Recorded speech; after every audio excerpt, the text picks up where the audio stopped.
এই বিএনপি প্রতিষ্ঠার লগ্ন থেকে আমরা গণতন্ত্রের জন্য সংগ্রাম করেছি। নির্বাচনকে বানচাল করার জন্য অথবা নির্বাচনকে একটু বিলম্ব করার জন্য আজকে নানা রকমের ষড়যন্ত্র চলছে।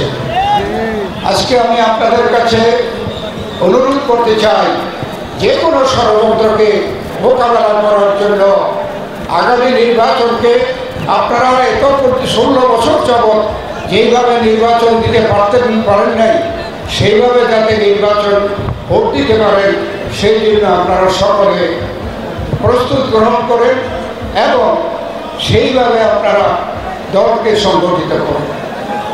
দল বিএনপি, এই বিএনপি প্রতিষ্ঠার লগ্ন থেকে আমরা গণতন্ত্রের জন্য সংগ্রাম করেছি এবং এটা অলরেডি সরকার গণভোট এবং জাতীয় সংসদ নির্বাচন একদিনে করার জন্য ঘোষণা দিয়েছে।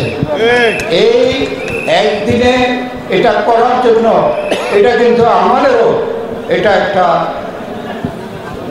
আমাদের দাবি ছিল, তাই বিএনপি সেটাকে সমর্থন করে এবং এর জন্য কিন্তু যেভাবে এই সরকার সর্বশেষ ঘোষণা দিয়েছে আমরা কিন্তু বিএনপি সেটাকে সমর্থন করেছি।